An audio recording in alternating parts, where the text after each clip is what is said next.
What's up, Dragon Brood? Now, I want to say we are now finally into the world of Kamigawa Neon Dynasty, and that means it's time for Decklist. So if you are a regular to the channel and you know how this goes, we're going to have Decklist multiple times a day, every day, until the set releases. My goal is to get y'all about 12 to 15 Decklists at some point during these next, I guess it'll be 5 days or whatever till the set comes out. So one thing to do right now is be sure to subscribe if you haven't. Be sure to subscribe. There we go. Words work. And remember to hit that notification bell and choose all notifications. That's very important so you make sure you don't miss any of the deck lists. The goal is going to be to try to do one updated deck list using an existing deck and updating with new cards, and one that focuses mostly on new cards and mechanics every day. So, for example, we're going to try to do Mono GReen Aggro today, and later today you'll see a vehicles list. So, maybe tomorrow we'll do a mono white aggro, and then maybe we do something with an enchantment based deck, and so on every day. And if I have time, I'll do a third just bonus video so y'all get all the content you can handle between now and then. And the goal is, so when the set goes live, you already have an idea of what cards to look for, you have starting points for deck building, and you don't have to rush around looking for deck lists. So let's get into Mono Green and see what it looks like updated with the new cards from Kamigawa.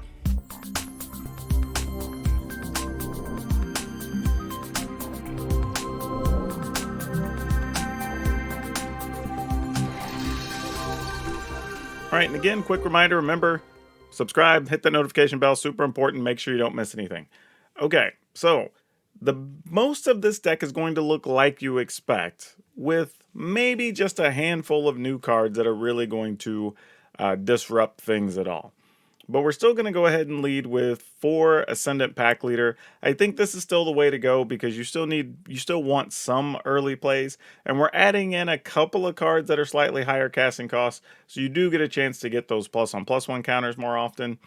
We're also going to be playing the Snow land, so it makes sense to go ahead and play Sculptor of Winter. This also guarantees a higher hit rate of being able to use like Blizzard Brawl and whatever, because this counts as a snow permanent, which is great. Also, it makes it less fearful to skimp on your mana a little bit, because we are going to cheat on lands just a little bit in this list, but we still want to be able to cast our 4 and 5 mana things, and the Sculptor of Winter is going to help that out quite a bit. We're also playing a full set of Werewolf Pack Leader. This is one of the best cards in the deck. I mean, if you play this on turn 2, it's going to be bigger than everything your opponents play right now. It's also going to set you up to draw cards starting on like turn 4. So you can't really hate this card too much. You just got to roll with it. Really good. Honestly, maybe even on turn 3, it potentially lets you draw cards if you have a Blizzard Brawl and kill something and, that whole thing. So yeah, really, really good. Now, we are playing 4 Kazandu Mammoths, and the thing about the Mammoths here is that because we're skimping on land, you do have to be very, what's the best word, particular, judicious, about how you use it, because you may need it for land. So don't be afraid to play it as a land in this list, because sometimes you're just going to need it. I know you want bodies, but we have a lot of bodies in the deck if you can guarantee your land drops regularly. Now, of course, we're going to be playing Old Growth Troll. Nobody should be surprised by that. Not a lot to say about that card. It's just really good. But if you notice, we start rolling into the ability of having a lot of trampling things.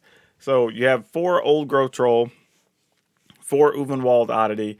And the thing about the Oddity here that's really good is that you can actually activate it. I know a lot of people look at the 7 cost and say like, you're not really, how many times you're going to use it. It actually comes up more than you would think, believe it or not.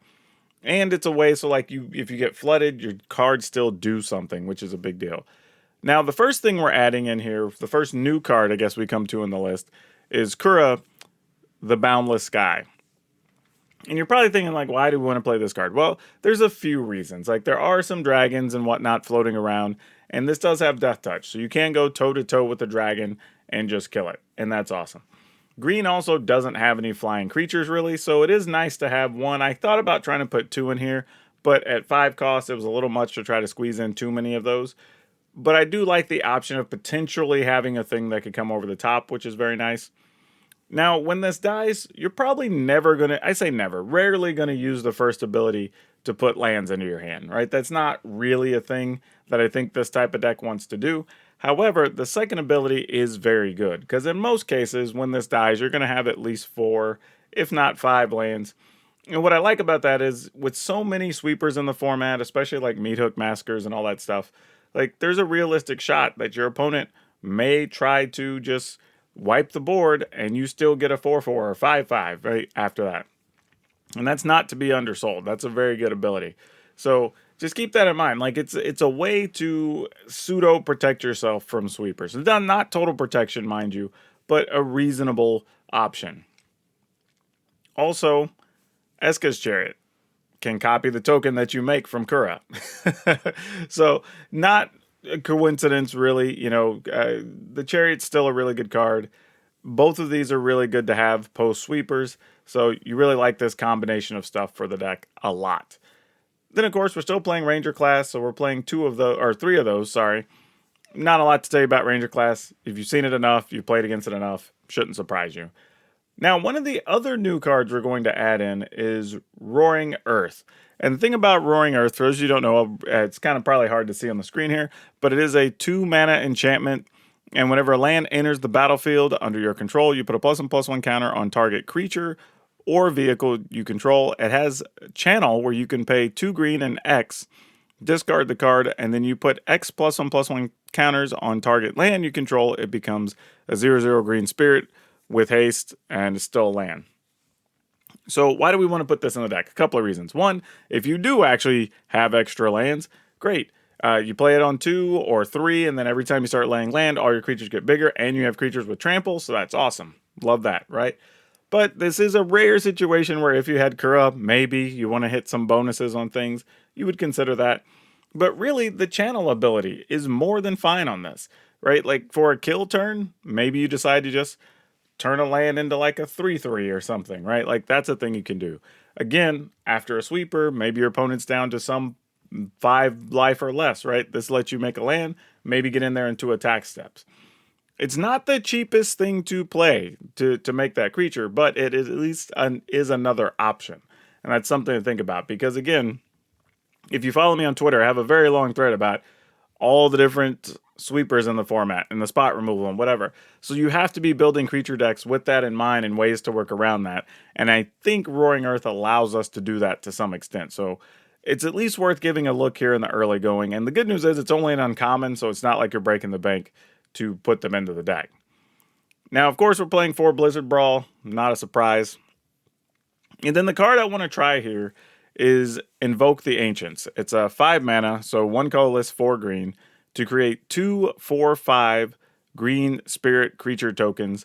And then you get to choose if they get Vigilance, Reach, or Trample. All of those are great depending on the situations. But here's the few things I like about this. One, again, post sweeper, you get 2 4/5s, and then you get your choice of whether they're going to have Trample, Vigilance, or Reach. Usually, I imagine you're going to choose Vigilance or Trample, mostly so you can attack and block, or your opponent has some 1/1s or something they got back after a Blood on the Snow or whatever. You can still trample over and finish them off, right? Some combination, I think, is what you're going to be looking for of those. But it is 2 4/5 creatures for 5 mana. Generally, for a 4/5, even with no abilities, you're going to spend at least 4 mana, if not 5 anyway. So you're almost getting a whole free 4/5 creature for 5 mana. Like, that's pretty awesome. So we'll see how it goes. Now, we aren't playing the Unnatural Growth, but I also wanted to try, like, things that can just give us more creatures and can be good if we don't already have creatures, whether they died in fights, whether they died from sweepers or spot removal or whatever. So the Roaring Earth and the Invoke the Ancients gives us a little bit more of that reach, I think, which is really, really good. So I think these can get us out of trouble. But in general, I think these are kind of the new cards we're looking for in this type of list. As for lands, we're playing 3 Lair of the Hydra, because again, it's a thing you can activate, helps you post sweepers, all that. And then 18 Snow-Covered Forests. So it's very simple on the lands, not a big surprise. Now, you look at that and say, we're only playing 21 lands. That is true.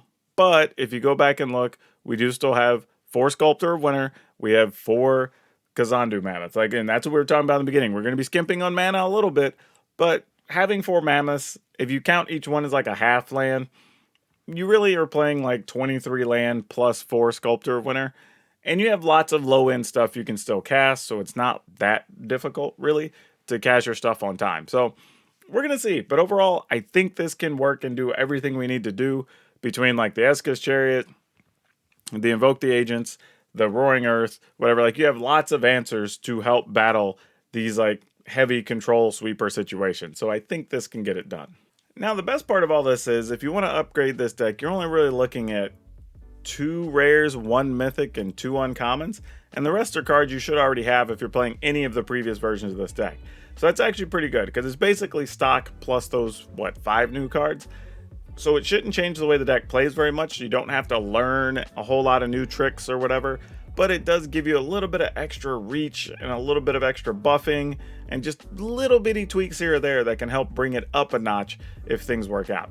I also like having some one-ofs with some good trickery. Like, it just feels good, you know, compared to some of the stuff we had before. Not that green was really lacking a whole lot, but this kind of helps you in those couple of problematic situations where it may have fallen off just a little bit. But let me know in the comments, are there some other cards you're wanting to try in this list? Do you think I'm crazy for wanting to try any of these? Again, this is an early list. We may make changes by the time the set actually comes out, but we at least want to give you a starting point. And for those who just want to download a list, I will have this moved over to Aetherhub. They weren't updated yet. I was using Scryfall for this. So Aetherhub will be updated sometime in the next day or two, and then I'll have it over there so you can download it, and it'll be ready to go on day 1 when Kamigawa releases next Thursday. But again, remember to like, subscribe, all that wonderful stuff. Support the channel, hit the join button if you haven't yet. I'd really appreciate it. That helps so much. But most importantly, remember to click all notifications on that notification bell so you get all the deck lists as they hit. And hopefully you find something you're looking forward to. So that's all I have for you for now. We'll see you next time.